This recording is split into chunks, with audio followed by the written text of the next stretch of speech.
Hi guys! Today I'll tell you the recipe of mask against brittleness and stratification of nails. To prepare a home remedy you'll need a teaspoon of beeswax rubbed on a fine grater and a teaspoon of liquid honey. Melt the wax in a water bath.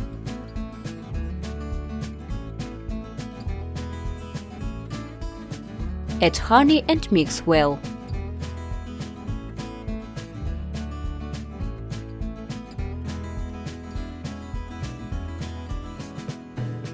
Apply the composition to the fingertips in a warm foam.